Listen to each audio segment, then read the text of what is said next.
Almost gets cut off, and it looks like they'll be able to rebound inside 50 North Launceston. Oh, and that man Callow has a chance to kick North Launceston's first.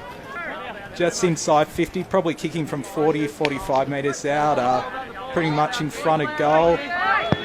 Kicks the ball. And it is good. The Northern Bombers get their first of the day through Jackson Callow. Good start from him this quarter, but fortunately couldn't capitalise as North Launceston send it up the field. Oh, what a fly! Was that my man Callow? It was. He's just a highlight reel right now. That's one for all the recruiters in the AFL. He kicks inside 50. Cut off, though, by Nick Raglione. And I don't think they're going to like that, the Bombers. They don't.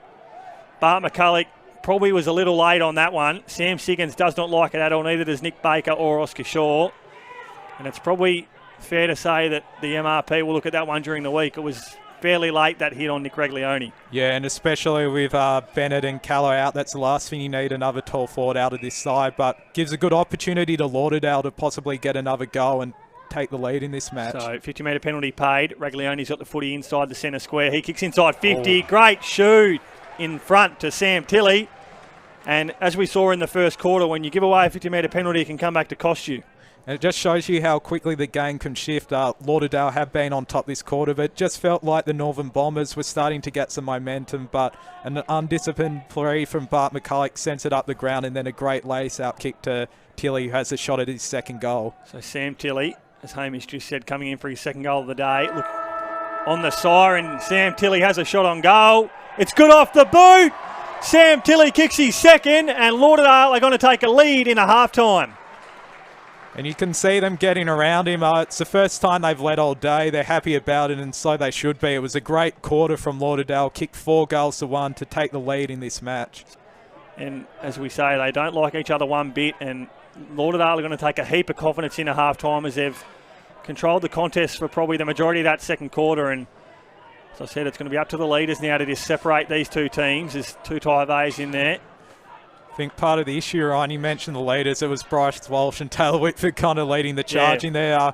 Saw a lot of niggle early in the year at Skybus Oval. It's probably to be expected. And as he said, once the halftime siren's been sounded, there's nothing the umpires could do about it. But thankfully, it looks like the players have dispersed. No ripped or torn jumpers there. But Lauderdale feeling very up about at the moment with a 4-point lead at halftime. As we said, they've separated there after a bit of push and shove from the informed sides of the last 3 years for the TSL, but as we spoke about, it was all North Launceston, early in this contest, kicked the opening 2 goals of the game, and after that, probably all the way through this second quarter, it was all Lauderdale. So we can see the goal scorers on screen there. Hamish, if you can just run us through the goal scorers. Yep, no worries. So Harry Richmond and Sam Tilley have 2 for the visiting side. Hafane Heavey also kicked a goal in that quarter. And for North Launceston, it's all individual goal scorers in Sharon Egger, Taylor Whitford, Zach Burt, Jacob Lasky, who got the Bombers' only goal that quarter, and Daniel Withers. So very close game at the moment. To have 2 quarters really with North Launceston getting the hot start, but Lauderdale, they had all their answers that term and take a 4-point lead into half-time. Pack goes up over the back, but McCulloch! Absolute ripper of a grab from McCulloch. Oh, he had a bit of a smile when he pulled that one down, and fair enough as well. That was a brilliant contested grab, and it's fair to say that the North Launceston Tolls have asserted themselves on this contest in the second half. Bart McCulloch, the only goal so far in this third term, and Tom Donnelly hasn't taken too many marks but provided a contest, and it's fair to say after all the attacking North Launceston's done, a second goal would be good reward for effort. So Bart McCulloch, after a huge grab, as Hamish said, he's kicked a goal already in this third quarter. Looking for his second is McCulloch. He comes in. It looks good off the boot. It's going to fade right to the right, though it is. Bart McCulloch has missed that one after a terrific grab in the forward 50 for North Launceston. And a bit of an issue this for Lauderdale, just getting the ball outside of their defensive 50. We'll see what Will Pollen can do here. Dangerous kick, Hamish. And he spills the mark. So Lasky takes a shot on goal, and it is good. That is another costly turnover. Lasky has his second, and it's fair to say a bit frustrating from Darren Winter. 2 goals. That's the result of turnover kicks. Well, Lauderdale definitely on the search now. They just need to find some goals as Siggins and Lee contesting the ruck. Lee using his strength once again, but it spills Lauderdale's way. Gets a ball on his boot, but great cut off by Foon. Couldn't take the mark. Handballs it out to Walsh, to Siggins. He takes a pin. Don't tell me. And it's good. Don't tell me.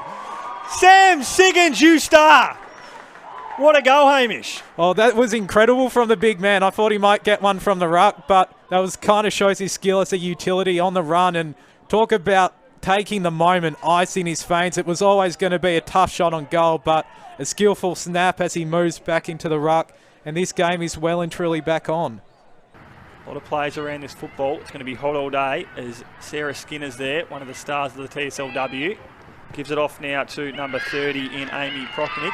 I think she might have kicked the goal. She has. So first one of the day on the board for the Roos, and it's through Amy Prochnick. Well, you'd probably say in the end it was reward for effort. It had been bubbling inside their forward 50 for practically the whole term. To Clarence's credit, they were defending really doggedly, just being able to cut off the ball, but it's just that repeat surges forward and probably representative of what we'll see today, just lots of hurried kicks inside forward 50, and it finally paid off for the Roos. Jessie Williams goes to the square. Good defence there, though, through Clifton. She's going to have some help here now, but it's 2-on-2. I think that might have gone through for a goal. Terrific play off the deck by the Roos.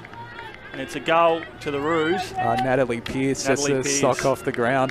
Con in that pool we have at the top of the goal square there. And this is looking like a really ominous start for Clarence now. I don't even think it's entered Glenorchy's inside 50 yet. It's just been all Clarence. And 2 goals early in the game. The Magpies certainly need to counter soon. And we are deep into the final minute of this game, Hamish. Well, we could be set for photo finish, and I reckon look out for Williams whenever the ball's been at ground level. She's been so dangerous. We'll see what happens here. So can Glenorchy hold on in this game, or are Clarence going to pitch a lead here and a win?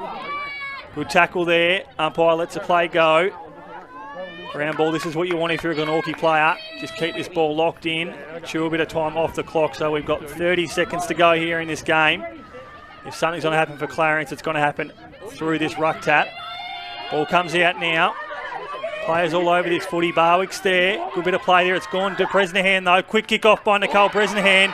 Oh. Great mark by Mackie Sutcliffe. That's going to do it for the Pies, I think. She'll take all the time she can here. She's been massive in this final quarter. She's been good. Mackie Sutcliffe, you are a star. She's been terrific in this last quarter. She kicks out of the back 50 for the Magpies.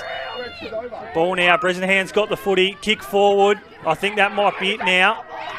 That is it. There's the siren. Glenorchy have won this TSLW semi-final clash by 4 points over Clarence. They've done what they couldn't do all year. They've beaten the Roos in what was a terrific game of footy. Hamish Spence. Oh, that was a thrilling finish. 3 goals kicked in the final quarter, and full credit to Tiana Ford. She got 2 goals in the last quarter to be the leading goal kicker, but full credit to Clarence.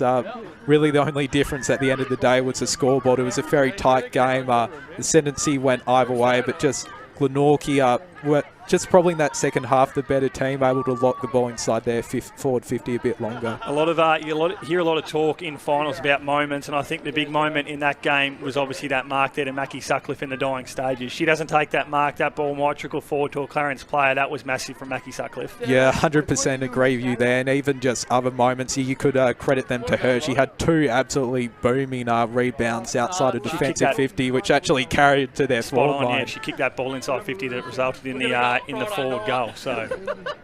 And I also thought it was quite fitting for Elsie Barwick. It looks like she might be the fill-in for Glenorchy in the sense she gave away that 100-metre 50 penalty after they hit the lead for the first time. But in that second Tiana Ford goal, she was involved in that play, and in the end that was enough to get the Pies over the line. So Clarence unable to go back to where they were last year and look to defend their premiership from last year. But as we said, it's been a terrific year from Clarence. They obviously finished 3rd on the ladder and just 16% separated these sides. So we knew going into this game how close this contest would be, and there's no doubt that if you were watching at the ground or joined us here on the live stream, you were heart in your mouth in the dying stage of this clash.